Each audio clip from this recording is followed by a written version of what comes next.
The guitar string snapped during the third verse. Nalani Fenton didn't stop singing. She kept her voice steady, her smile bright, even as the frayed metal curled against her thumb and drew blood. The children in the hospital ward needed this moment more than she needed a perfect performance. Little Marcus in bed, 3, was tapping his foot for the first time since his surgery. That mattered more than 10 broken strings. And that's why we keep going. Nalani finished, raising her bleeding thumb like a trophy. The children erupted in applause and laughter. Marcus called out, "Miss Nalani, you're bleeding. Music demands sacrifice, darling." She winked, wrapping her thumb in a tissue. "Now who wants to help me choose the next song?" 20 minutes later, everything changed. The administrative office felt colder than usual. Mrs. Patterson, the hospital director, couldn't meet Nalani's eyes as she slid the envelope across the desk. "Budget cuts," Mrs. Patterson said, her voice flat. "The music therapy program is being eliminated. Effective immediately." Nalani's world tilted. "Immediately? But the children?" "I'm sorry, Miss Fenton. Your final paycheck is inside." The walk home blurred into a nightmare of heat and shock. Kingston's afternoon sun beat down mercilessly as Nalani clutched the envelope, her mind racing through impossible calculations. Rent was due in 5 days. Her father's medication cost more each month. The savings account had exactly $200. The pink paper fluttered on her apartment door like a flag of surrender. Eviction notice, 14 days to vacate. Nalani slid down the door frame, sitting right there in the hallway. She'd worked so hard. 3 jobs during university, countless volunteer hours building her reputation, nights studying therapy techniques until her eyes burned. And now, nothing. Her phone vibrated. Dad. Of course he'd sensed something wrong across the miles, separating Kingston from his rural parish. "Hey, Papa," she answered, forcing brightness into her voice. "Don't hey Papa me, daughter." "What happened?" "The dam broke." Words tumbled out between sobs, the job loss, the eviction notice, the crushing weight of failure pressing against her chest. Reverend Fenton let her finish before speaking. His voice carried the calm that had soothed congregations for 30 years. "Nalani Joy Fenton, listen to me. When one door closes, God doesn't just open a window. Sometimes He blasts open a whole wall you didn't even know existed. Trust that. I want to believe that, Papa. I do. But I'm so tired. Then rest tonight. Tomorrow you look for the wall." The wall appeared in her inbox at 3:47 a.m. Nalani couldn't sleep, so she'd been scrolling job boards with increasing desperation. The email notification made her jump. Subject: Urgent position, Cornerstone Foundation, Seoul. Her hand trembled as she opened it. "Dear Miss Fenton, your reputation in music therapy has reached our organization through professional channels. We have an immediate opening requiring your specific expertise with children experiencing developmental challenges. Position includes salary, $85,000 annually. Housing, fully furnished apartment in Gangnam District. Relocation, all expenses covered. Start date, within 14 days. We understand this timeline is unusual. The situation is time-sensitive and involves a client of significant importance to our benefactors. Please respond within 48 hours if interested. Dr. Yoon Hae-ri, Director, Cornerstone Foundation." Nalani read it 3 times. Then 4. $85,000. Housing included. She currently made $32,000 and could barely afford her crumbling studio apartment. But Seoul? South Korea? She'd never left Jamaica except for one conference in Miami. She grabbed her laptop and started searching. Videos of Seoul played across her screen, glittering skyscrapers, neon-lit streets, crowds of people moving like synchronized schools of fish. Everything looked so fast, so foreign, so impossibly far from the warm chaos of Kingston. "God makes walls," she whispered to the empty room. "Okay, I'm listening." She hit reply and typed one word, "Yes." Welcome to another world. Incheon International Airport swallowed Nalani whole. She'd never seen so many people moving with such purpose. Everyone seemed to know exactly where they were going, striding past with expensive luggage and designer clothes. Nalani clutched her 2 battered suitcases and tried not to look as lost as she felt.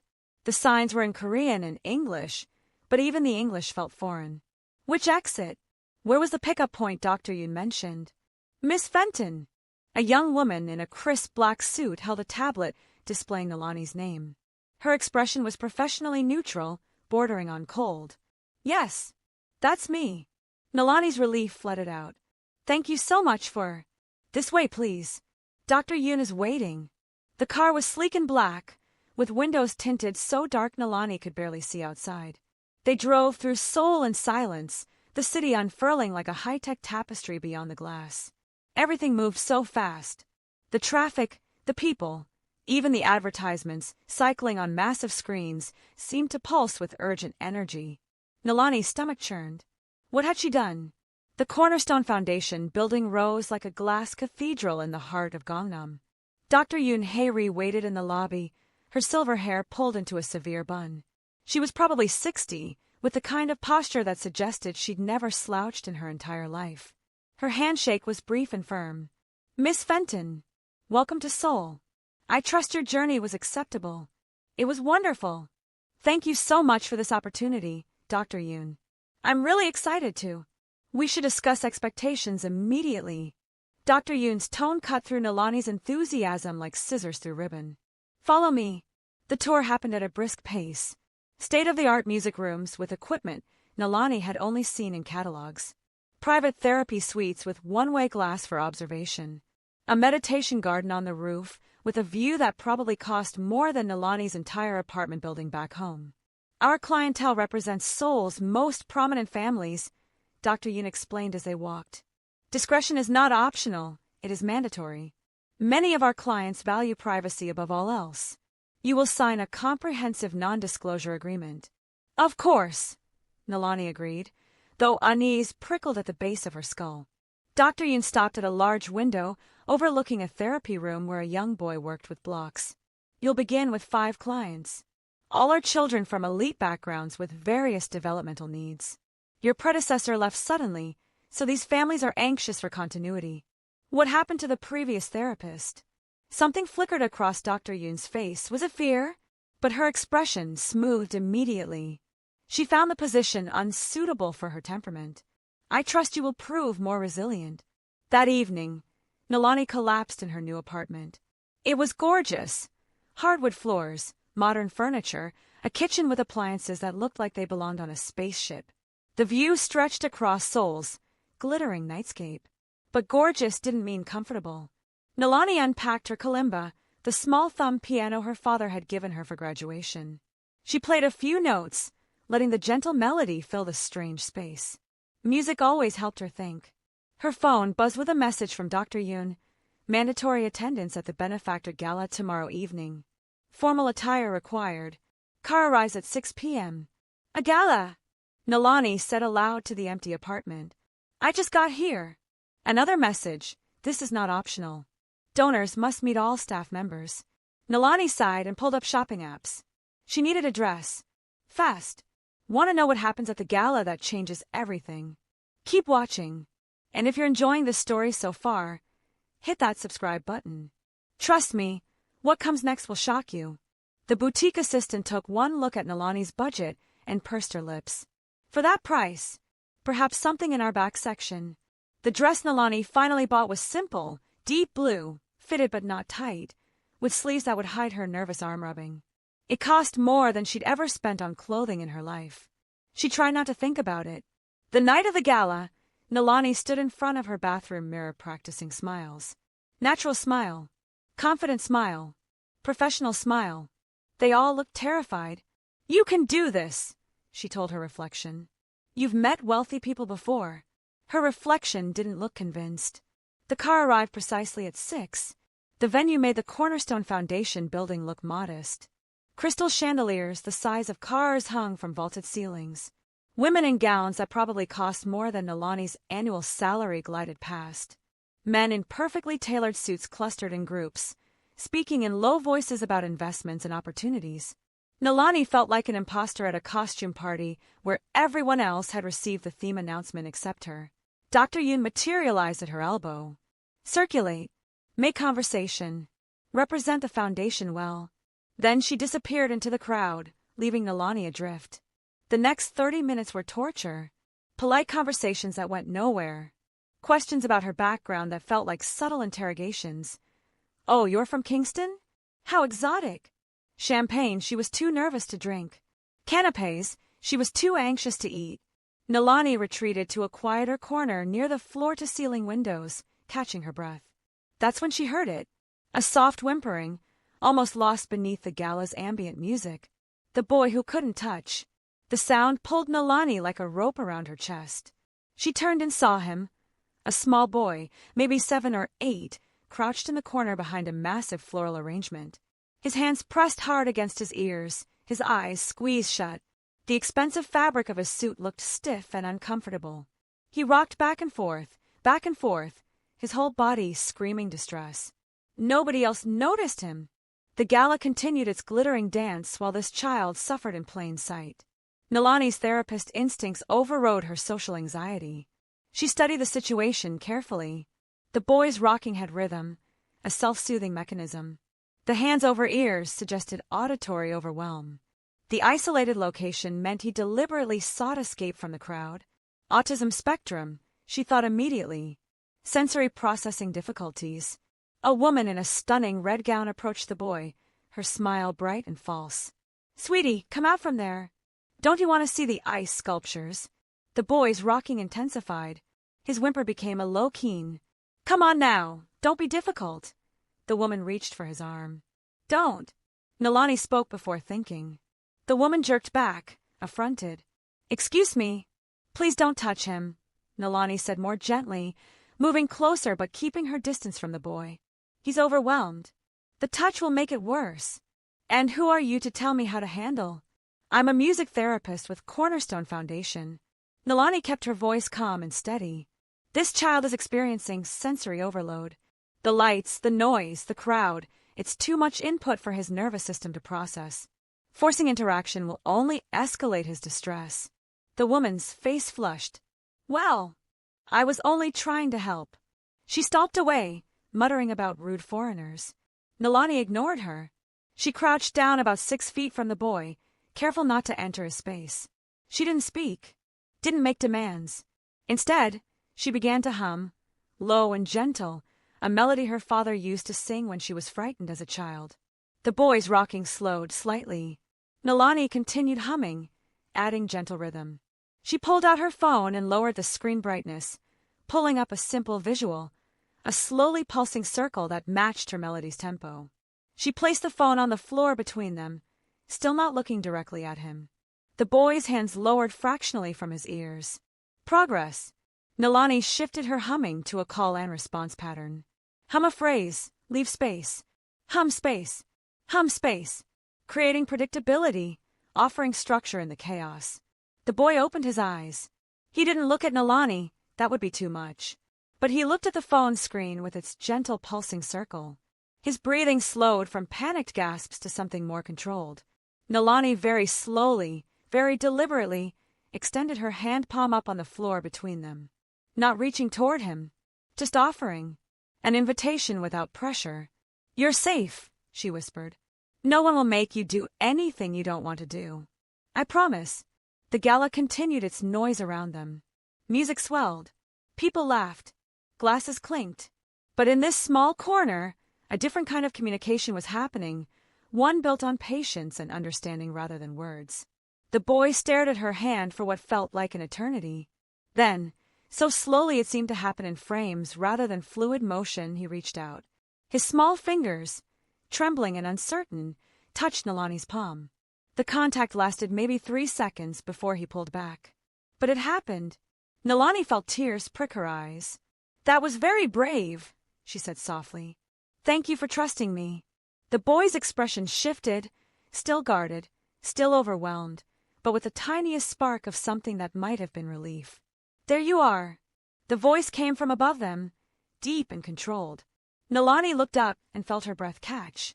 The man standing over them radiated power like heat from a furnace. He was tall, probably late 30s, with sharp features and eyes that seemed to calculate everything in a single glance. His suit was impeccably tailored, his posture military straight. But it was his expression that struck Nalani, the careful blankness of someone who'd learned to hide everything beneath an impenetrable surface. "I apologize if my son disturbed your evening," he said, his English perfect but accented. "He didn't disturb anything." Nalani stood, positioning herself slightly between the man and the boy. He just needed a quiet space. The man's eyes flickered with something. Surprise? Interest, before the mask returned. Jinwoo rarely allows strangers near him. "You are?" "Nalani Fenton. I'm a music therapist with Cornerstone Foundation." Ah, the single syllable carried layers of meaning Nalani couldn't decipher. "I am Daesung Kwon. This is my son, Jinwoo."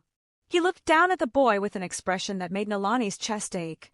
Love mixed with helplessness and bone-deep exhaustion. Jinwoo had retreated back into his corner, hands returning to his ears. "How long has he been nonverbal?" Nalani asked. Daesung's jaw tightened. 2 years, since his mother left. He paused, seeming to wrestle with something. "You said he needed quiet. The gala is nearly over. Would you be willing to sit with him until the crowd disperses? I would compensate you for your time. Naturally. I don't need compensation." Nalani crouched back down near Jinwoo. "I'll stay as long as he needs." She resumed her gentle humming. Jinwoo's rocking slowed again, his breathing evening out. Above her, she felt Daesung's presence like a storm about to break. All that controlled power hovering, watching, assessing. "This is getting intense. What do you think Daesung is planning?" Drop your predictions in the comments below. And don't forget to subscribe, so you don't miss what happens next. 30 minutes later, the gala crowd had thinned considerably. Jinwoo had finally emerged from his corner, though he stayed close to the wall. Nalani had taught him a simple hand-clapping pattern, something to focus on, something predictable and controllable. He performed it with intense concentration, his small face serious. Daesung had watched the entire interaction from a nearby pillar, never approaching but never leaving. Now he moved closer, his steps careful and measured. "Miss Fenton, I would like to speak with you privately. Would tomorrow afternoon be convenient?" Nalani hesitated. Something about this man set off alarm bells.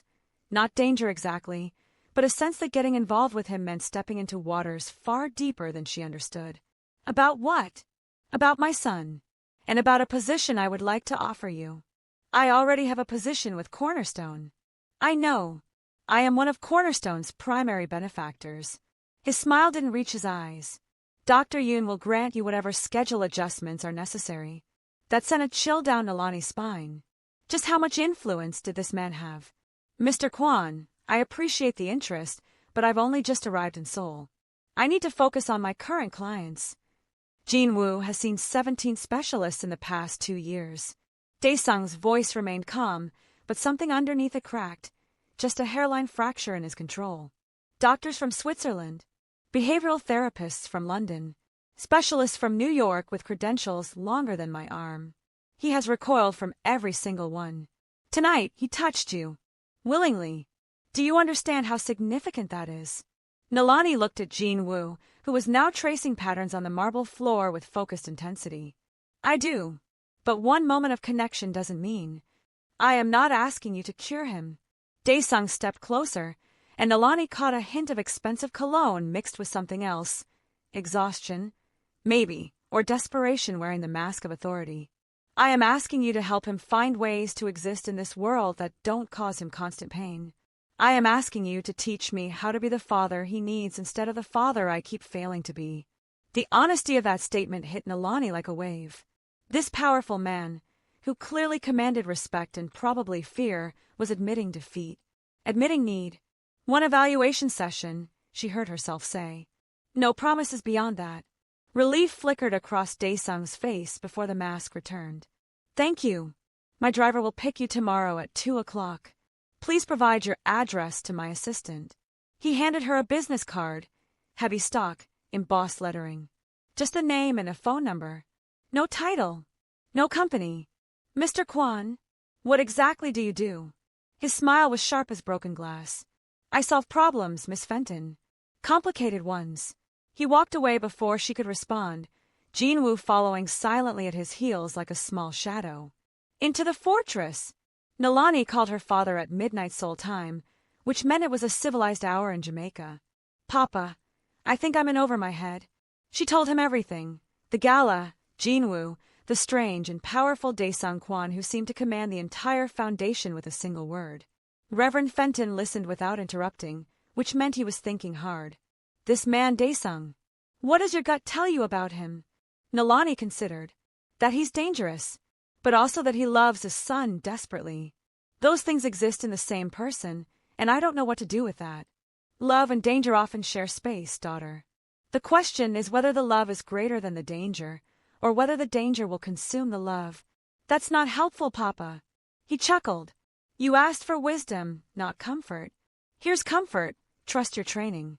You're there to help a child, not to judge his father's life choices. Can you do that? I think so. I hope so. Then go to this evaluation session. See the boy in his own environment. Make your decision based on what you observe, not on what you fear. The car arrived at precisely 2 p.m. the next day. It was different from the Foundation's vehicle, longer, blacker, with windows so dark they seemed to absorb light. The driver was a woman in her 30s with sharp eyes and an earpiece that screamed security rather than assistant. Miss Fenton? I am Sua. Please come with me. The drive took them out of Central Seoul into areas that grew progressively more exclusive. The buildings spread out, replaced by walls and gates protecting estates that probably had their own zip codes. Finally, they turned through massive iron gates that opened automatically. The Kwan estate sprawled across what must have been acres of prime Seoul real estate. The main house rose like something from an architectural magazine, all clean lines and floor-to-ceiling windows. But it was the security that made Nalani's stomach clench. Cameras everywhere. Guards at checkpoints. The wealth was obvious, but the fortification was deliberate. What kind of problem solver needed this much protection?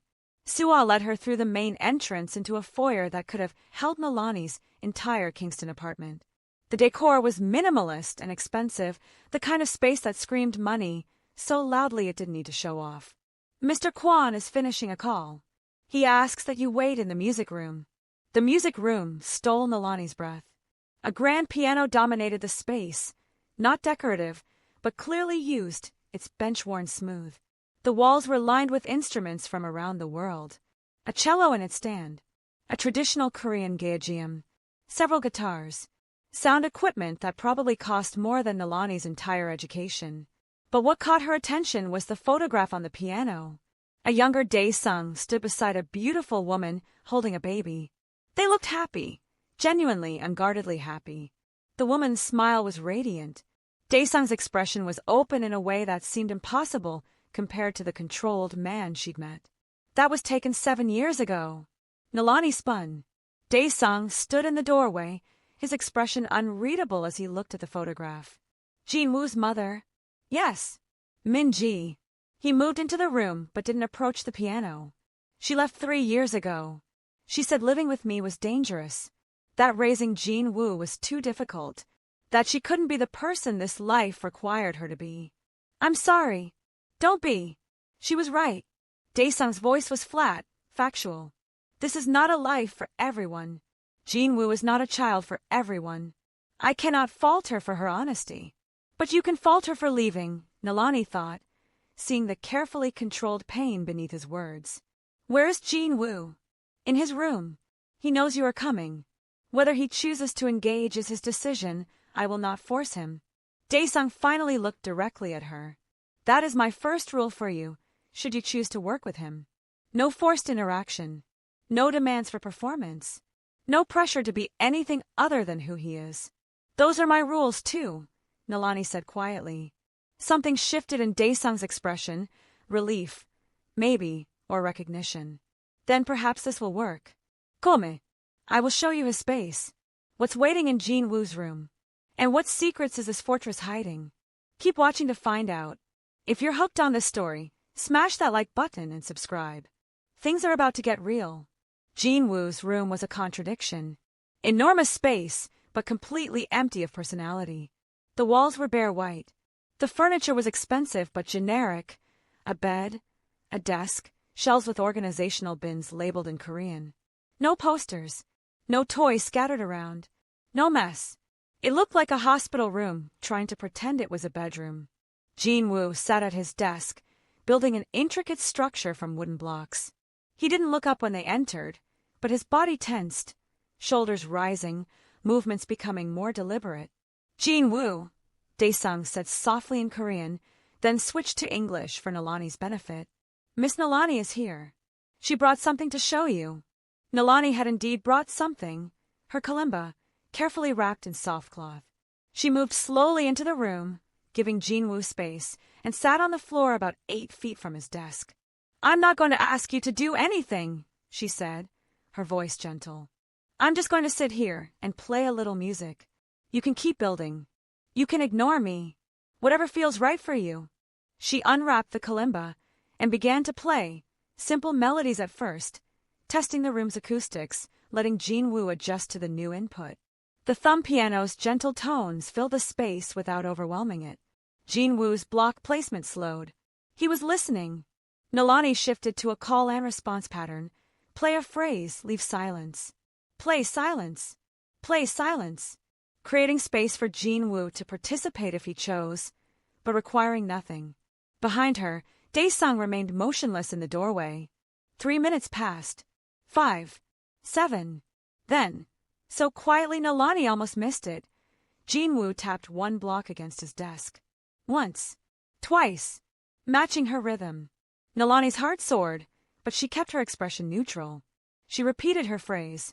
Jin-woo tapped again, this time more deliberately. They had begun a conversation without words, the language of rhythm. For 20 minutes, Nalani and Jin-woo spoke in patterns. She would play a sequence on the kalimba. He would respond with taps on his desk or blocks clicking together. Sometimes he mimicked her exactly. Other times he created variations, adding complexity, changing tempo, making the conversation his own. It was beautiful. This child, whose specialists claimed couldn't communicate, was having a sophisticated musical dialogue. Finally, Jin-woo turned his head, not looking at Nalani directly, but acknowledging her presence. He held up a block, examining it in the light, then placed it carefully on his structure. Nalani took the cue and stood slowly. Thank you for sharing your music with me, Jin-woo. That was really special. No response, but his shoulders had relaxed completely. The tension that had gripped him when they entered was gone. Daesung's expression remained carefully neutral as they left the room, but Nalani saw his hands trembling slightly. Once they were in the hallway, he stopped and pressed his palm against the wall, taking a deep breath. In 2 years, no one has achieved that. No one. He's not broken, Mr. Kwon. He just processes the world differently. The music gives him a framework. It's predictable, structured, controllable. Those things feel safe to him. Daesung turned to face her fully. What would you need? To work with him regularly. Time. Patience. Zero pressure for specific outcomes. Nalani paused, choosing her words carefully. And honestly, I need to understand what kind of environment I'd be entering. This house, the security, the guards, Mr. Kwon, what exactly is it that you do? His jaw tightened. For a moment, Nalani thought he might deflect again. Instead, he gestured toward a nearby sitting room. Come. You deserve honesty if I am asking you to enter our lives. The sitting room overlooked a perfectly manicured garden. Daesung poured tea with precise movements, clearly a ritual that gave him time to organize his thoughts. He handed Nalani a cup before settling into a chair across from her. My family has been involved in business in Seoul for 3 generations. Import-export, real estate, entertainment venues. Legitimate enterprises. He paused, his gaze steady. And less legitimate ones. My grandfather built an empire that operated in gray areas. My father expanded it into darker territories. Protection services. Information brokerage. Dispute resolution that courts could not provide. You run a criminal organization, Nalani said flatly. I run what remains of one. Daesung's expression didn't change. When Jin-woo was born, I began transitioning our operations toward legitimacy. Selling off the dangerous enterprises, investing in legal businesses, severing ties with violent elements. But that process takes time and creates enemies. People who profited from the old ways. Rival organizations who see transition as weakness. Hence the fortress. He sipped his tea, I will not lie to you, Miss Fenton. Association with me comes with risks. There are people in Seoul who would harm me through my son if given the opportunity. That is why I cannot take him to public parks or normal schools. That's why he lives in this beautiful prison. Nalani's mind raced. Everything in her screamed to run. This was insanity. She'd come to Seoul for a safe job, not to get mixed up with criminals in danger. But then she thought of Jin-woo, that small boy trapped not just by his autism but by his father's world. A child who just had his first real conversation in 2 years through the tapping of blocks and kalimba notes. If I agree to work with Jin-woo, I will do it on my terms. No interference. No pressure. And if I ever feel that his well-being is compromised by this environment, I walk away. Agreed. Daesung's relief was palpable. Name your salary. I already have a salary from Cornerstone, which I will triple, plus housing allowance, security detail, and any equipment or materials you require. He leaned forward. Miss Fenton, Nalani, I am not asking you to approve of my past. I am asking you to help me build a different future for my son. Can you do that? The question hung between them like a bridge across an impossible canyon. 1-month trial, Nalani heard herself say. 3 sessions per week. We reassess after that. Thank you. The words seemed to cost him something. Sua will coordinate with Dr. Yoon regarding your schedule.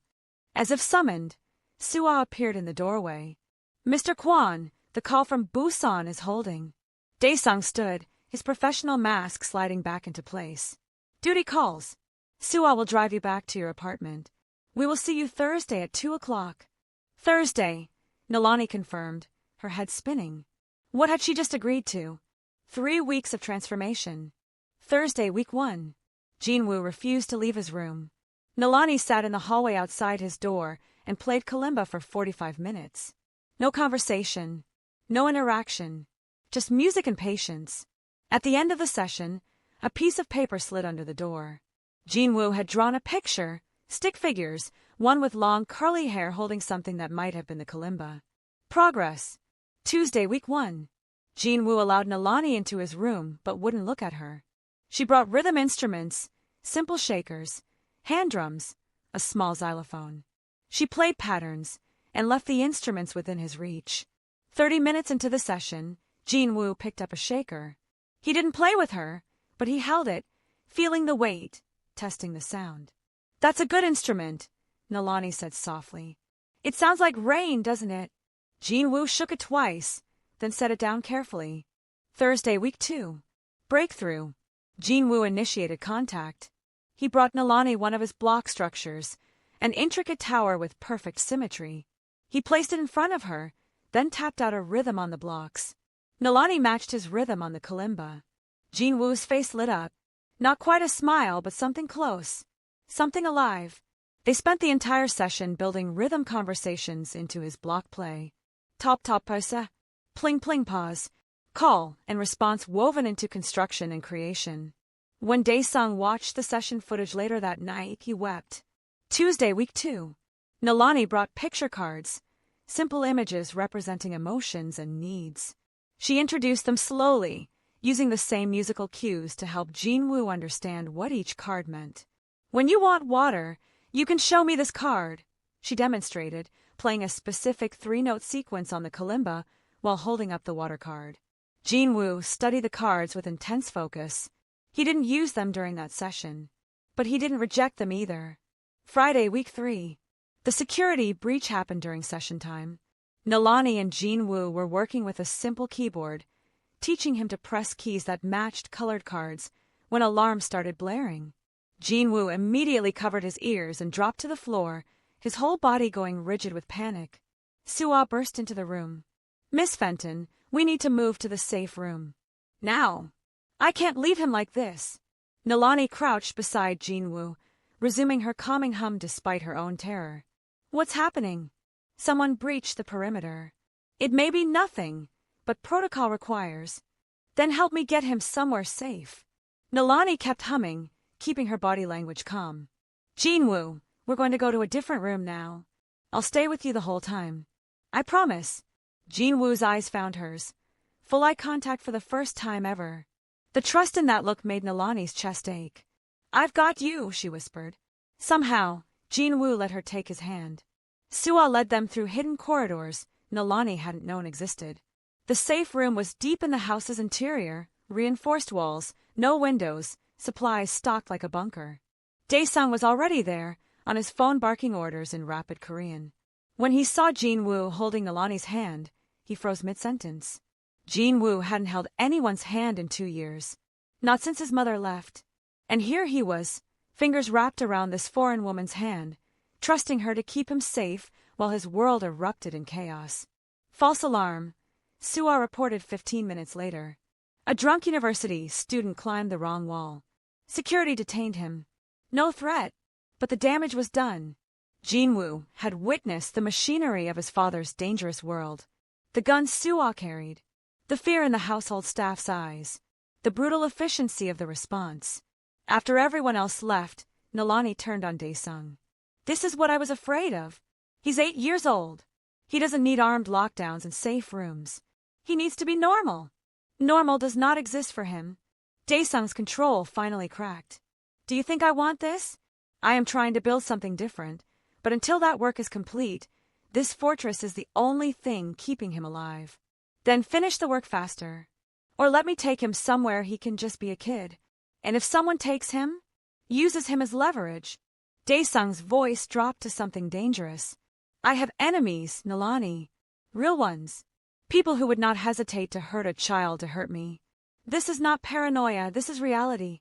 They stood there, both breathing hard, the weight of Jinwoo's impossible situation crushing down on them. This story is getting more intense by the minute. What do you think Nalani should do? Comment below with your thoughts.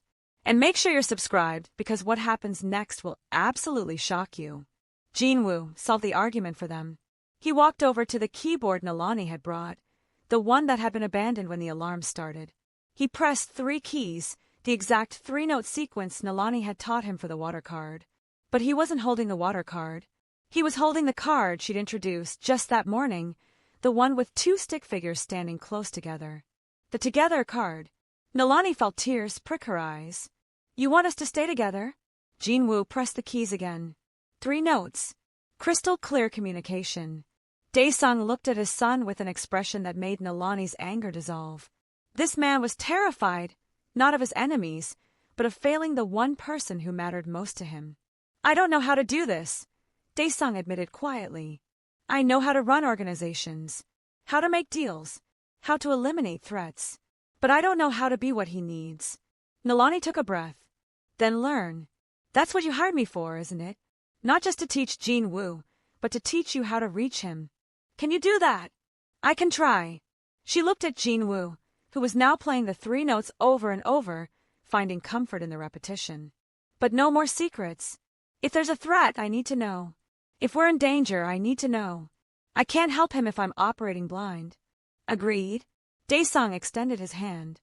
Nalani shook it, sealing the bargain. The moment stretched between them, professional contact that somehow felt like something more. Something neither of them was ready to name. Thursday, week 3. Nalani arrived for her session, to find Jinwoo waiting in the music room instead of his bedroom.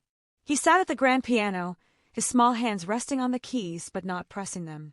"He's been sitting there for 20 minutes. Daesung said quietly. "I think he's waiting for you."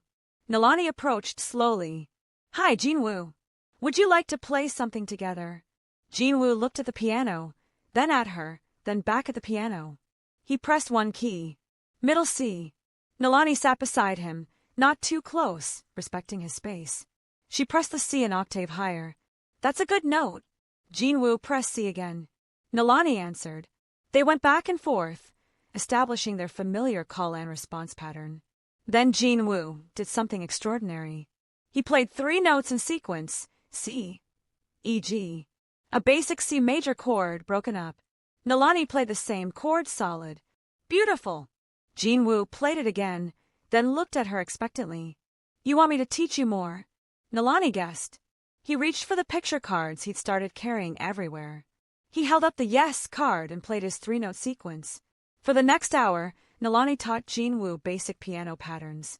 He absorbed everything like a sponge, soaking up water. His fingers were small, his coordination still developing, but his focus was absolute. He has perfect pitch, Nalani realized. Every note he plays is exactly correct. From the doorway, Daesung watched his son learn and felt something he'd almost forgotten: hope. The shadow falls. The attack came 2 days later. Nalani was leaving the Cornerstone Foundation after working with her other clients when a black van pulled up beside her. Before she could react, hands grabbed her, something covered her face, and the world went dark. She woke in a warehouse, cold concrete, dim lighting, the smell of oil and rust. Her hands were zip-tied behind her back. Her head throbbed where she'd been struck. Finally awake. Good. The man who stepped into her vision was older, maybe 60, with silver hair and a smile that made Nalani's skin crawl. He wore an expensive suit that somehow looked wrong on him, like a predator wearing human clothing. You are Nalani Fenton, the music teacher, the one who has caught Daesung Kwan's attention. His English was heavily accented but clear. I am Councilman Beck. Perhaps Daesung has mentioned me. I don't know what you're talking about. Nalani's voice shook despite her attempt at courage. Please, let us not waste time with lies. Beck pulled up a chair and sat, studying her like a specimen. You visit the Kwan estate 3 times per week. You have access to his home, his child, his private spaces. You are valuable. I'm a therapist. I work with his son. That's all. Beck laughed. My dear, you are leveraged. Daesung Kwan has spent 2 years transforming from wolf to sheep, selling territories, severing partnerships, pretending to go legitimate. He has made himself soft. And soft men make mistakes. Terror clawed at Nalani's throat. What do you want? Information. Access. Cooperation. Beck leaned forward. Daesung will pay anything for your safe return. Money, territory, businesses. He will negotiate from weakness. And while he is distracted saving you, I will take everything he has spent years building. You're going to kill me anyway, Nalani realized. Even if he pays. Beck's smile widened. Probably. But let us see what develops. Perhaps you will prove useful in other ways. He stood and walked toward the door. Oh, and do not hope for a quick rescue. I have been planning this for months. We have time.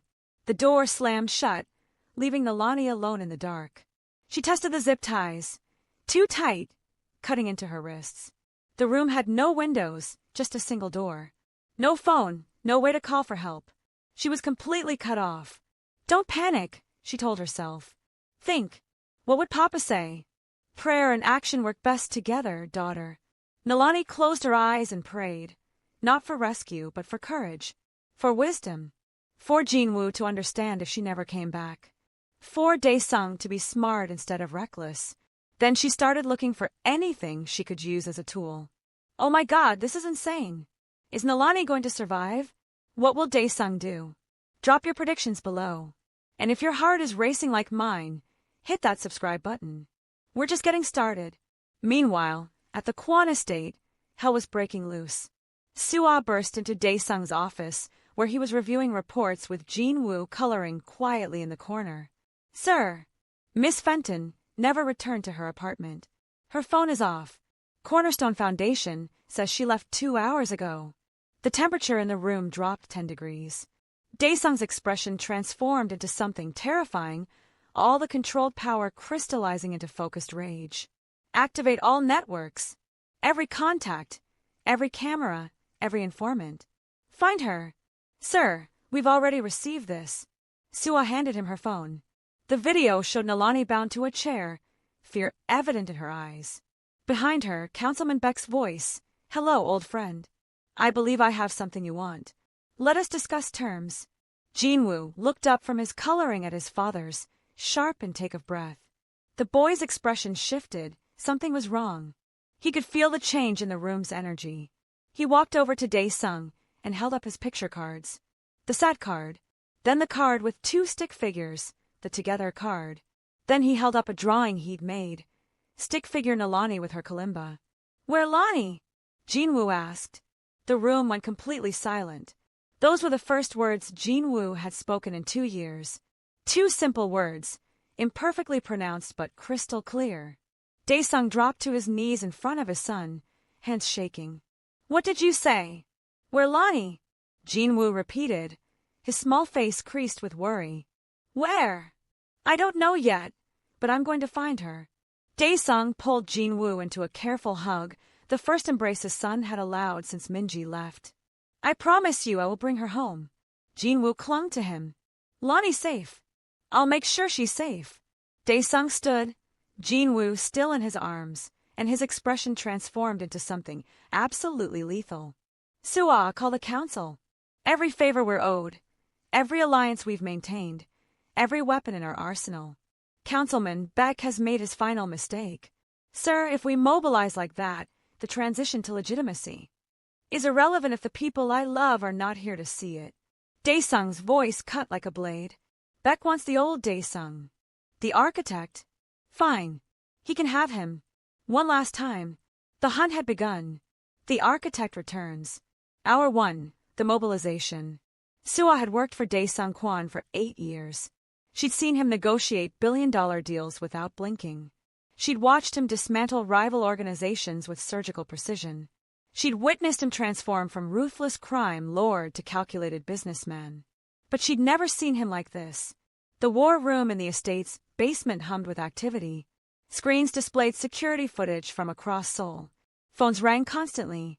Men and women in dark suits moved with military efficiency, coordinating search grids and activating informant networks that Daesung had supposedly retired. The architect is back, someone whispered. That's what they called him in the old days, the architect. Because he didn't just solve problems, he engineered solutions with mathematical precision. Every contingency planned. Every variable is calculated. Every outcome was controlled. Daesung stood at the center of it all, Jinwoo beside him refusing to leave his father's side. Report! Daesung snapped. A man in his 50s stepped forward. Councilman Beck owns 17 properties in Seoul. Warehouses, offices, residential buildings. We're checking each one. Too slow. He'll move her every few hours. Daesung pulled up a digital map. Beck thinks like a businessman, not a strategist. He'll want somewhere he can watch personally. Cross-reference his properties with locations within 15 minutes of his penthouse. The man worked quickly. That narrows it to 4 locations. Send teams to each one. Silent approach. No police. They're on his payroll. Daesung's finger traced patterns on the map. Here. This warehouse near Mapo. It's registered to a shell company he thinks I don't know about. He's used it before for leverage plays. How can you be sure? Because that's what I would do. Daesung's smile was sharp and cold. Beck learned from me, which means I know exactly how he thinks. Jinwoo tugged on his father's sleeve. Get Lonnie. Yes. Daesung crouched to his son's level. But you need to stay here where it's safe. Can you do that for me? Jinwoo's expression crumpled. No. Go with you. Get Lonnie. The room went silent. Jinwoo speaking in full sentences. It was a miracle. But the child's distress was evident. He was terrified of losing another person he loved. Daesung looked at Suah helplessly. His security chief knelt beside them. Jinwoo, your father needs to move very fast and be very quiet to rescue Miss Nalani. If you come, the bad people might hear you and it could put her in danger. Can you be brave and wait here? Jinwoo's hands balled into fists. He rocked slightly, processing the overwhelming emotions. Finally, he pulled out his picture cards and held up the wait card, then the together card. Wait! Then together, he said, his voice small but determined. Wait, then together, Daesung promised. I swear it. Hour 2, the hunt.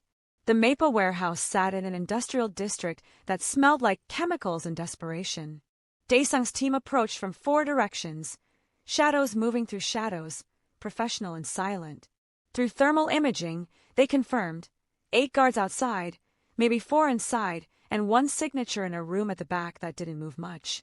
That's her, Daesung confirmed. Is everyone clear on the plan? We extract Miss Fenton with minimal casualties. Beck, however, is mine. Sir, are you sure about that? Suah asked quietly.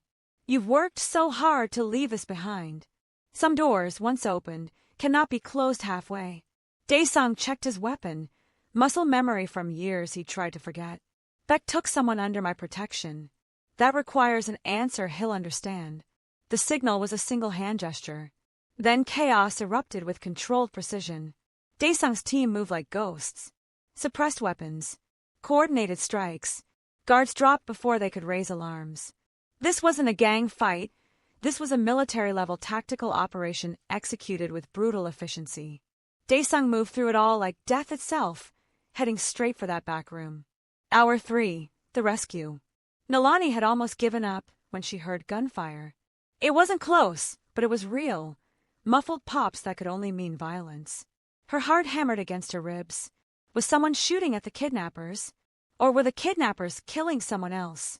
The door to her room burst open. A man she didn't recognize, young, efficient, wearing tactical gear, swept in with a gun raised. His eyes found her and relief flashed across his face. Target acquired. Miss Fenton, I'm with Quan. Hold still. He cut her zip ties with a knife that appeared from nowhere. Nalani's arms screamed as circulation returned. What's happening? Where's? Mr. Quan is handling Councilman Beck. We need to move. Now. He pulled her up, and Nalani's legs nearly gave out. How long had she been sitting?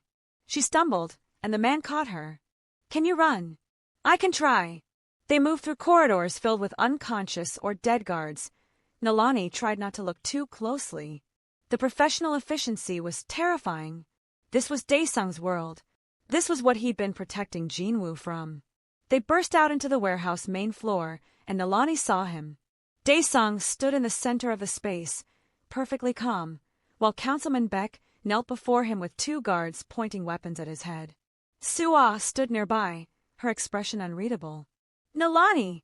Daesung's eyes found her, and relief crashed across his features like a wave. Are you hurt? I'm okay. She wanted to run to him, but something in the scene froze her. This was a side of Daesung she'd never witnessed. Cold, controlled, absolutely lethal. Please, Beck was saying, his earlier confidence completely shattered. We can negotiate. Territory, money, anything. You touched someone under my protection. Daesung's voice was conversational, which somehow made it more terrifying. You threatened my son's therapist. You made my child speak for the first time in 2 years because he was terrified of losing her. What negotiation could possibly satisfy that debt? I didn't hurt her. She's fine. She's traumatized. Daesung snapped, the first crack in his control. She will have nightmares. She will look over her shoulder for months. You stole her sense of safety. And for what? A power play. Your ego. He pulled out a gun and pressed it against Beck's temple. The councilman whimpered. Daesung. Nalani found her voice. Don't. He looked at her, and Nalani saw the war happening inside him. The man he'd been versus the man he was trying to become. He deserves this, Daesung said quietly. Maybe. But Jinwoo deserves a father who doesn't have to live with more blood on his hands. Nalani took a step forward. You promised him you'd bring me home safely. You kept that promise. Don't break the other promise you made, the one about building a different future. The silence stretched like breaking glass. Finally, Daesung lowered the gun. You're right. He looked at Beck with pure disgust. Count yourself fortunate that the woman you terrorized has more mercy than you deserve. He turned to Sua. Call the prosecutor. The legitimate one we've been cultivating. Give him everything. Beck's properties, his trafficking operations, his bribery networks. Let the law handle this. The law. Beck laughed bitterly. You think the law will touch me? I own half the judges in Seoul. You owned them when I wasn't actively ensuring your destruction. Daesung's smile was razor-blade thin. I am going legitimate, Beck. But I still have every connection, every favor, every piece of leverage I spent 30 years accumulating. And I will use all of it to make sure you spend the rest of your life in prison. That is my mercy. Be grateful you're alive to experience it. He walked past Beck without another glance, heading straight for Nalani. Let's go home, he said softly, and the lethal edge melted into exhaustion and relief. Nalani collapsed into his arms, shaking. Jinwoo. He's waiting for you. And talking. Full sentences. Daesung held her carefully, like she might shatter. I'm so sorry. This should never have happened. I should have protected you better. You did protect me. You found me. Nalani pulled back to look at him. But we need to talk about all of this. The violence, the weapons, the everything. I know. And we will. He cupped her face gently. But first, let's get you checked by a doctor. Then you can see Jinwoo. He refused to leave the estate until you came home. Can you believe that just happened? This story is absolutely wild. What did you think of that rescue? Comment your thoughts below. And subscribe so you don't miss the next part, because things are about to get even more emotional. Aftermath and awakening. The doctor confirmed what Nalani already knew: bruises, dehydration, shock, but nothing permanently damaged. Her body would heal. Her mind was another story. She sat in the Kwan Estate's medical suite, wrapped in a blanket that cost more than her monthly salary, drinking tea that tasted like flowers and earth. Suah had brought her clean clothes. The house staff treated her like visiting royalty. Everyone was being so careful, so kind. It made her want to scream. Miss Fenton! Suah poked her head in. Jinwoo has been asking for you every 10 minutes. Are you ready to see him? Nalani nodded, not trusting her voice. The moment Jinwoo saw her, he ran across the room and threw himself into her arms. Lonnie! Lonnie's safe! His words tumbled out, imperfect but clear. Scared. So scared. Nalani burst into tears, holding him tight. I'm okay, sweetie. I'm safe. Your dad brought me home. Dad said Badman took you. Dad got you back. Jinwoo pulled away to look at her face, his expression serious. Dad is strong. Keeps us safe. He does. Nalani agreed, her throat tight. You stay now. Please stay. Jinwoo's eyes, so much like his father's, begged her. Don't go away like Mama. That broke something in Nalani's chest. I'm not going anywhere, Jinwoo. I promise. Daesung stood in the doorway, watching them with an expression that made Nalani's heart ache. When Jinwoo finally released her to return to his blocks, Daesung approached slowly. You don't have to keep that promise, he said quietly. I would understand if you wanted to leave. Go back to Jamaica. Find somewhere safe. Is anywhere truly safe? Nalani countered. I could get hit by a car in Kingston. Get caught in a hurricane. Life doesn't come with guarantees, Daesung. But I made your life actively dangerous. That's different. Yes, it is. She looked at him directly.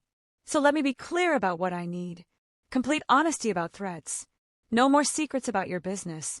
And a real plan for how you're finishing this transition to legitimacy. Not someday, not eventually, but concrete steps with timelines. Daesung nodded slowly. That's fair. More than fair. And therapy, Nalani added. For me. Because I'm not going to pretend getting kidnapped didn't affect me. And maybe for you too, because you carry a lot of weight that you don't talk about. Therapy, Daesung repeated, as if the concept was foreign. For me. Yes, for you. You're not made of stone, even though you pretend to be. Nalani's voice softened. You just watch someone you care about get hurt because of your past. That has to affect you. Someone I care about, Daesung echoed. His eyes met hers. Is that what you are to me? The question hung between them like a bridge. Neither was sure they should cross. I don't know, Nalani admitted. But I think we should figure it out. Don't you? Daesung smiled. Small, genuine, vulnerable. Yes, I think we should. Time card, 2 months later. The rhythm of life at the Kwan estate had transformed completely. Nalani officially moved into the guest house, a compromise between independence and security. She still worked with other clients at Cornerstone Foundation 3 days a week, but now with a discreet security detail that made her feel both safe and slightly ridiculous.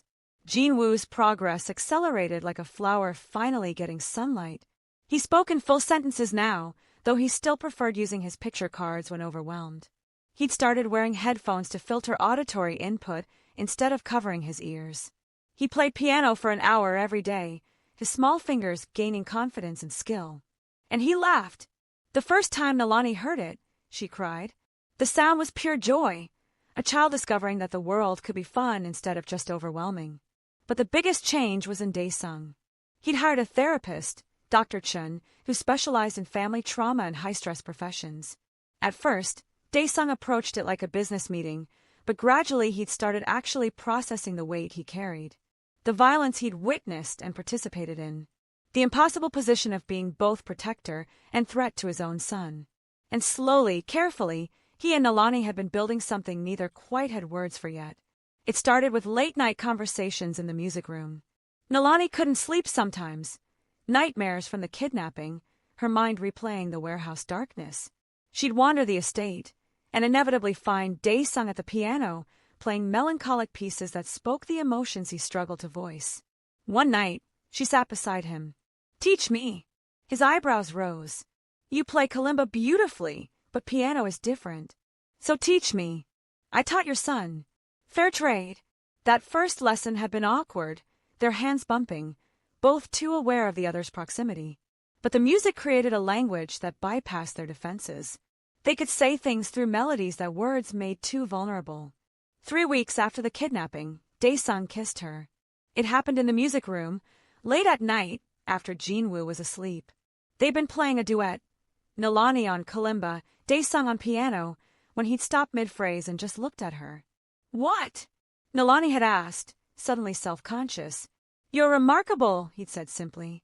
"You walk into impossible situations and make them possible. You took my son who couldn't speak and gave him a voice. You looked at me, a man built from violence, and saw someone worth saving." "Dae-sung." "I'm falling in love with you," he interrupted. "I need you to know that. I need you to decide if that's something you can accept." Nalani's heart had hammered against her ribs. "That's terrifying." "I know. I barely know you. We've only been doing this, whatever this is, for a few months." "I know that too. And your world is complicated and dangerous and completely insane." Extremely accurate assessment. "So why does this feel like the most right thing I've ever done?" Nalani whispered. Dae-sung had cupped her face with hands that had held weapons and built empires but trembled when they touched her. Because sometimes broken pieces fit together in ways that make something whole.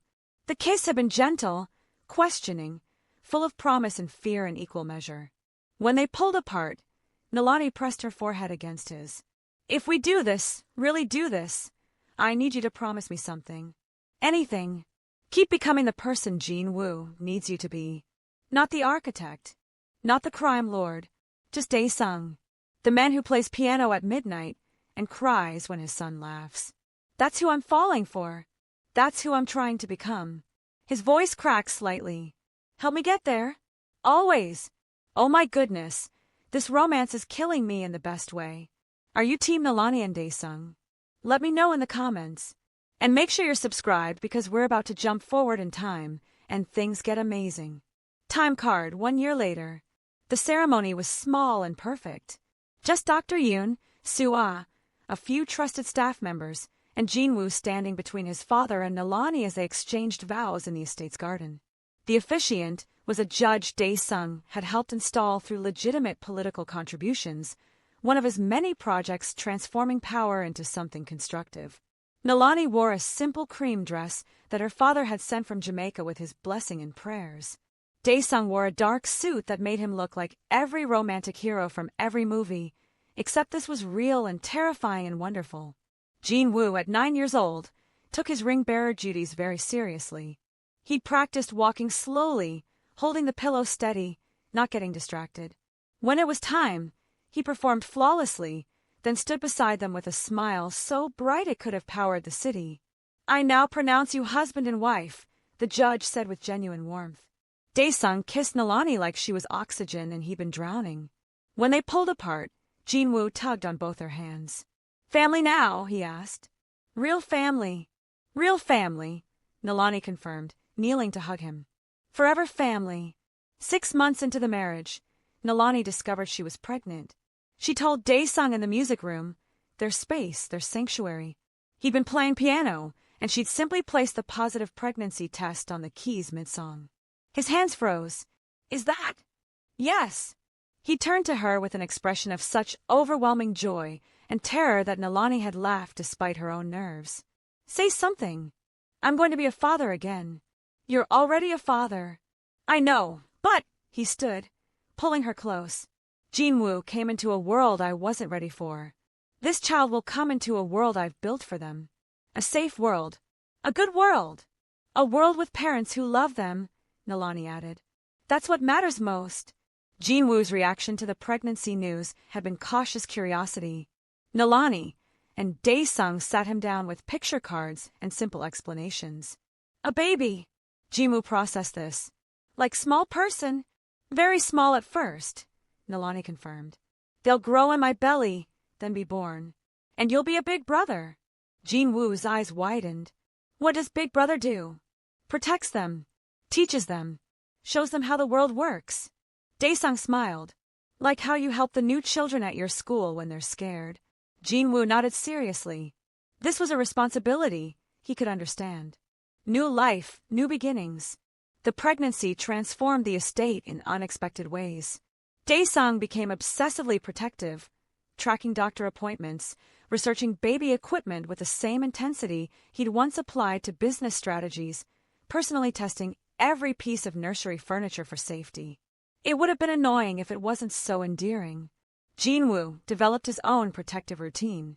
Every morning, he'd press his hand gently against Nalani's growing belly and hum a melody he'd composed himself, his way of greeting his future sibling. Baby likes music, he declared one day. When I hum, baby kicks. She does, Nalani confirmed. They'd found out it was a girl at the last ultrasound. She, Jinwoo repeated carefully. He'd been practicing pronouns with his speech therapist. Sister. My sister. Daesung watched these interactions with an expression that made Nalani's heart melt. This was the family he dreamed of but never thought possible, a family built on love and understanding rather than obligation and tradition. The name discussion happened over dinner one evening. What about traditional Korean names?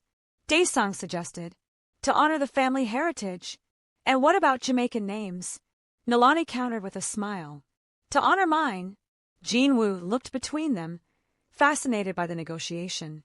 He became skilled at reading emotional dynamics, understanding that disagreements could be loving instead of frightening. What if we combine them? Nalani proposed. A name that honors both our cultures. They'd spent weeks researching, debating, testing sounds until they found it, Amara. In several African languages, it meant grace or eternal. In Korean, when written in a certain way, it could mean beautiful or beloved. Amara Kwan, Daesung said, testing it. Our daughter. Jinwoo practiced saying it until he got it perfect. Amara. Sister Amara. The birth happened on a rainy Tuesday in October. Nalani's water broke during Jinwoo's music therapy session at home. Daesung, who'd been monitoring her like a hawk for weeks, went into efficient crisis mode. Bags grabbed, car called, hospital alerted, all within 3 minutes. Jinwoo, however, panicked. Lonnie hurt. His voice rose, hands covering his ears. Hospital? No. Stay here. Suah tried to calm him while Daesung dealt with logistics, but Jinwoo's distress escalated. He didn't understand what was happening. In his experience, hospitals meant bad things. Tests, doctors, scary procedures. Nalani, despite her contractions, knelt carefully in front of him. Jinwoo, look at me. I'm not hurt. The baby is ready to be born. That's a good thing. A happy thing. You're crying. He pointed at her tears. Because it hurts a little, but that's normal. Like how exercise makes your muscles hurt but helps you grow stronger. She took his hand. I'm going to the hospital to have the baby safely. Dad will be with me. And when Amara is born, you'll be the first person we call. Deal. Jinwoo's breathing slowed. First person, Daesung confirmed. The moment your sister arrives, you'll know. Deal, Jinwoo agreed, though his anxiety remained visible. Amara Kwan entered the world 8 hours later, screaming with impressive lung capacity. Daesung wept openly, not caring who saw. Nalani held their daughter with shaking hands, overwhelmed by the tiny, perfect human they'd created. The nurse cleaned Amara gently, then placed her in Nalani's arms. She's beautiful, Daesung whispered. Perfect. Call Jinwoo, Nalani reminded him through her own tears. We promised. The video call connected. Jinwoo sat in the estate's living room with Suah, his expression anxious. When he saw them, his eyes went wide. Jinwoo, meet your sister. Daesung turned the phone so Jinwoo could see Amara's tiny face.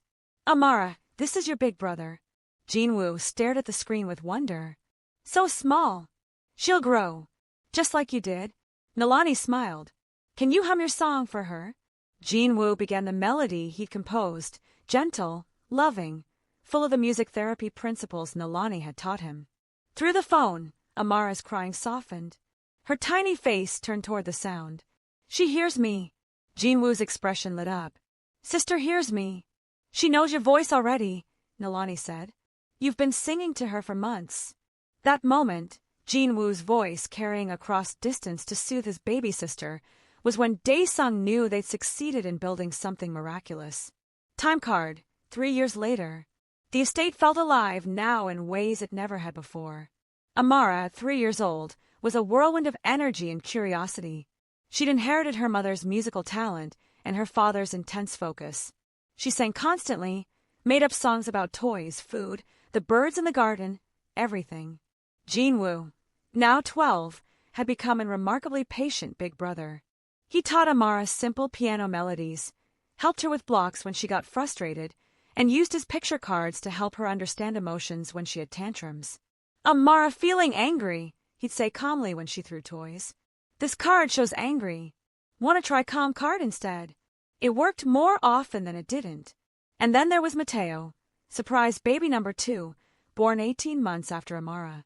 The boy had his father's serious expression and his mother's warm eyes. At 18 months, he was already showing signs of his own musical interests, banging enthusiastically on anything that made noise. The family dinner table had become Nalani's favorite place in the world. Amara would chatter about her day at the specialized preschool Dae-sung had helped fund, a school that welcomed all types of learners, neurotypical and neurodivergent alike. Jin-woo would share stories from his middle school, where he joined the music club and made 3 close friends. Mateo would bang his spoon and laugh at everyone's attention. And Dae-sung would watch it all with an expression of profound gratitude. What are you thinking? Nalani asked him one evening after the children were asleep. They sat on the terrace overlooking Seoul's lights, the city that had brought them together, the city where they'd built this impossible life. That I never imagined this, Dae-sung admitted. 7 years ago, I was drowning. Jin-woo couldn't speak. I couldn't reach him. I was surrounded by violence and legacy and expectations. And now I have a son who performs piano at school concerts, a daughter who sings made-up operas about breakfast, another son who thinks everything is a drum. His voice cracked slightly. And you. I have you. Nalani leaned against him. We built this together. You built it. I just tried not to destroy it. Stop. She turned to face him. You chose this, Dae-sung. Every day, you chose to be different from your father, different from what people expected. That took more courage than anything else. Some days I still feel like the architect, wearing a father costume. Some days I still feel like a terrified girl from Kingston pretending to have everything figured out. Nalani smiled. But then Amara sings, or Jin-woo teaches Mateo something, or you make me laugh when I'm stressed, and I remember, we're not pretending. This is real.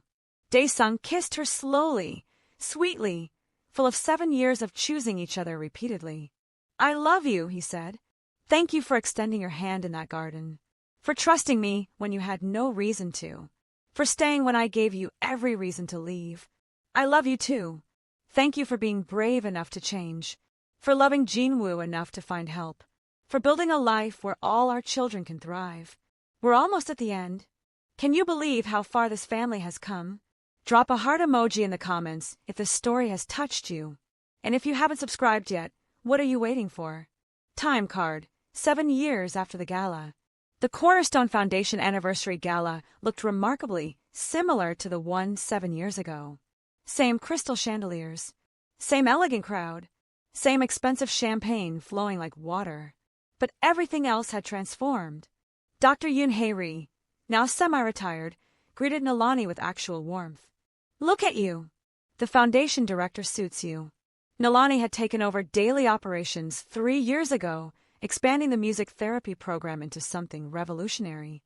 Cornerstone now ran programs in 5 countries, training therapists in techniques that honored neurodivergent children instead of trying to fix them. I learned from the best, Nalani replied diplomatically. You learned from necessity and love, Dr. Yoon corrected. Those are better teachers than I ever was. The evening's highlight was Jin-woo's performance. At 15, He'd grown tall and confident, not in the neurotypical way of easy social interaction, but in the authentic way of someone comfortable in his own skin. He wore noise-canceling headphones until it was time to perform, carried his picture cards for emotional regulation, and scheduled quiet breaks when the gala stimulation became too much. But when he sat at that grand piano on stage, everything else fell away. The piece he composed was called The Sound of Silence Breaking, an homage to his journey from nonverbal isolation to this moment. It started with single notes, sparse and lonely, gradually building into complex harmonies that spoke of connection, family, and hope. The audience sat transfixed. Nalani watched from her seat with Daesung beside her, Amara on her lap, and Mateo beside his father. Tears streamed down her face as Jean Woo's music filled the hall. "He's incredible," Daesung whispered, his own eyes suspiciously bright. "He always was. He just needed someone to hear him." When Jean Woo finished, the applause was thunderous. But what made Nalani's heart burst was watching him handle it. He bowed politely, put his headphones back on to manage the noise, and walked calmly off stage. No meltdown, no overwhelm, just a young man who understood himself and his needs. After his performance, Jean Woo rejoined the family at their table. "You were magnificent." Nalani hugged him carefully. He still preferred gentle pressure to enthusiastic squeezing. "The acoustics were good," Jean Woo replied seriously. "And I only made 2 mistakes. Small ones. No one noticed," Daesung assured him. "You brought the entire room to tears." Amara tugged Jean Woo's sleeve. "Can you teach me that song?" "It's very complicated," Jean Woo warned. "I'm a good learner." "You said so." Jean Woo smiled, that slight quirk of lips that was his version of beaming. "Okay, we'll start tomorrow. Small sections at a time." Mateo, not wanting to be left out, announced, "I want to learn drums." "Drums are loud," Jean Woo observed. "But I can teach you rhythm patterns with quiet practice pads first." Nalani watched her children negotiate their musical education and felt overwhelmed by gratitude. This family, built from a chance encounter, a child's desperate need, and 2 adults willing to be brave, had become everything. Then something caught her attention across the ballroom. A young girl, maybe 7 or 8, sat in a corner with hands pressed over her ears. Her expensive dress looked stiff and uncomfortable. She rocked slightly, her expression distressed. Nalani's breath caught. The parallel was impossible to ignore. Jean Woo noticed her. He followed her gaze and saw the girl. His expression shifted, recognition flashing across his features. "She needs help," he said simply. "Do you want to?" Nalani didn't finish the question. Jean Woo was already standing, moving with purpose across the ballroom. Nalani and Daesung exchanged a glance, then followed at a distance, giving him space but staying close. Jean Woo approached the girl slowly, carefully, just as Nalani had approached him 7 years ago. He sat on the floor several feet away from her, not entering her space. He pulled out his phone and lowered the brightness, pulling up the same slowly pulsing circle app that Nalani had used with him. The girl's rocking slowed slightly. Jean Woo began to hum, the same gentle melody his mother had taught him, the one that had been his first bridge to communication. He placed his phone between them, creating that visual anchor. The girl opened her eyes. Jean Woo, very slowly, very deliberately, extended his hand palm up on the floor between them, an exact mirror of what Nalani had done for him. "You're safe," he said quietly. "I understand. The noise is too much. The lights are too bright. Everything feels like too much." The girl stared at him with wide eyes. "You understand?" "I understand completely. See these." He showed her his headphones. "I wear these when things get overwhelming. They help. And I use these." He pulled out his picture cards. "When words are hard, cards are easier." "Words are hard," the girl whispered. "I know, but you don't have to use words right now. You can just be here, and I'll stay with you until the noise stops feeling so big." The girl looked at his extended hand for a long moment. Then, just as Jean Woo had done 7 years ago, she reached out and touched his palm. Nalani felt Daesung's arm wrap around her waist as they watched their son offer another child the same grace and understanding he'd once received. The circle was complete. The legacy was continuing. A couple approached, the girl's parents, looking frazzled and apologetic. But before they could speak, Jinwoo stood and addressed them calmly. Your daughter is experiencing sensory overload. The environment is too stimulating for her nervous system. She's not misbehaving, she's overwhelmed. There are tools and techniques that can help. My mother runs the Cornerstone Foundation. She can show you. He gestured to Nalani, who stepped forward with her business card and a gentle smile. My son is right, Nalani said. Your daughter isn't broken. She just needs someone to listen to her in the language she speaks. Would you like to learn how? The mother's eyes filled with tears. We've tried everything. Doctors, specialists, nobody seems to. We understand. Daesung interrupted gently. More than you know. Let us help. Oh my God, I'm crying. Are you crying? This full circle moment is everything. Comment below if this story touched your heart. And please subscribe and share this with someone who needs to hear this message. The promise. The next morning, the Kwan household buzzed with happy chaos. Amara spilled orange juice all over the breakfast table. Mateo insisted on wearing his pajamas inside out. Jinwoo was explaining piano theory to anyone who would listen, using increasingly complex musical terms. Nalani stood in the middle of it all, directing traffic. Amara, paper towels. Mateo, we've discussed this. Jinwoo, English please. Your brother doesn't understand Korean musical terms yet. Daesung watched from the doorway, coffee in hand, a smile playing on his lips. This was home. This was family. This was everything he'd never allowed himself to hope for. His phone rang. Business, always business, but this time it was the good kind. His legitimate real estate company had just closed a major development deal. His tech investment firm had another successful quarter. The transition was complete. The Kwan Empire was clean. More importantly, it was good. The developments included affordable housing. The tech investments focused on educational tools. The money that had once been built on fear now built on hope. After breakfast, Reverend Fenton appeared on the video call screen, his weekly check-in with his daughter and her family. Papa! Amara shouted, pressing her face close to the camera. I learned a new song. Let me hear it. Precious girl. As Amara launched into an enthusiastic if somewhat chaotic performance, Reverend Fenton caught Nalani's eye. The look they exchanged said everything. Pride, gratitude, wonder at how far they'd come. You built something beautiful, daughter, he said later when the children had scattered to their various activities. We all did, Papa. You taught me that love makes ways when there seems to be no way. God makes the ways. We just walk them. The Reverend smiled. Bring the family to Jamaica this summer. Let them see where their mama comes from. We will, Nalani promised. The kids need to know both sides of their heritage. That afternoon, Jinwoo asked Nalani to come to the music room. I want to show you something, he said, unusually formal.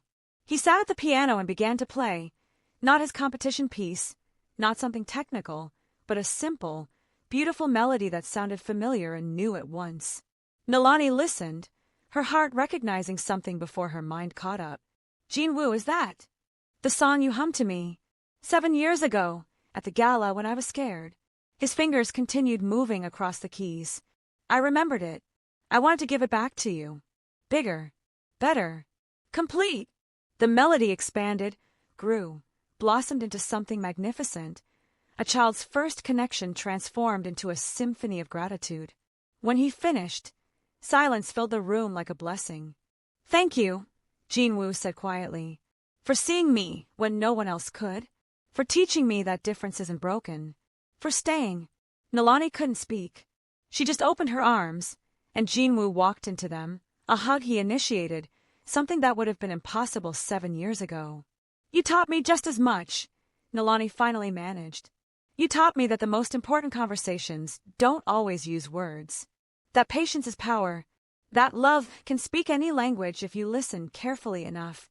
Is that what the story is called? Jinwoo asked. If someone wrote our story, I mean. What would you call it? Jinwoo thought carefully. The sound of silence breaking. Because that's what happened. The silence broke. Not loudly.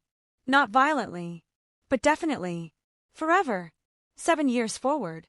The family photo happened on the terrace at sunset. Professional photographer. Everyone dressed nicely but not uncomfortably. Seoul's skyline providing the backdrop. Daesung and Nalani sat in the center. Amara on her mother's lap, Mateo beside his father. Jean Wu stood behind them, one hand on each parent's shoulder, close but not overwhelmed, connected but maintaining his boundaries. "Everyone smiles," the photographer called. "Wait!" Amara shouted.